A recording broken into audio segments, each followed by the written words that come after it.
La jeune fille, pour échapper à ses ennemis, accepte volontiers d'être emprisonnée par l'homme devant elle. Mais elle ne s'attendait pas à ce que cet endroit soit encore plus dangereux. Le vieux Joe immortel compte l'utiliser comme un outil de reproduction. Ainsi Furiosa fut emmenée à la base secrète de l'adversaire. Les femmes emprisonnées ici sont toutes les épouses du vieux Joe immortel, mais elles n'ont pas pu lui donner d'enfants en bonne santé. Furiosa ne veut pas elle aussi devenir un outil de procréation. Alors profitant de la nuit, elle rase ses longs cheveux, puis dans le chaos se cache sous les tuyaux. C'est ainsi qu'elle échappe au désastre. En fait, il y a quelques jours seulement, Furiosa était encore l'unique princesse de cette oasis dans le désert. Et le monde au-delà de l'oasis, à cause des radiations nucléaires, est déjà devenu un désert. Les gens pour se disputer les dernières ressources tuent et pillent.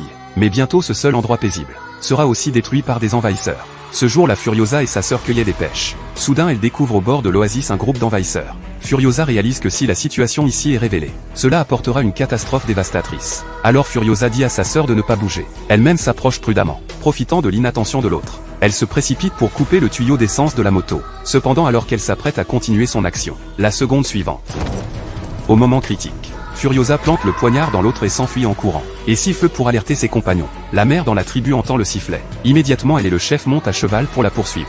Quand ils arrivent, ils découvrent que Furiosa à ce moment a déjà été emmenée par le véhicule des envahisseurs à la base des barbares. Le chef des barbares, après avoir examiné Furiosa, détermine que l'autre vit certainement dans une oasis précieuse. Alors il décide d'utiliser Furiosa pour trouver l'emplacement de l'oasis. De l'autre côté, la mère a déjà revêtu les vêtements des barbares et s'est infiltrée avec succès dans la base. Sous la couverture de la tempête de sable, elle a sauvé Furiosa. Mais tout cela était un stratagème de l'adversaire. Les barbares ont fait exploser d'un coup de feu leur réservoir de secours, supportant la douleur d'être brûlés par les flammes. La mère emmène Furiosa dans ce canyon facile à défendre et difficile à attaquer, se préparant à rester seule pour laisser Furiosa partir en voiture. Regardant Furiosa partir en sécurité, la mère bloque tous les ennemis qui les poursuivent.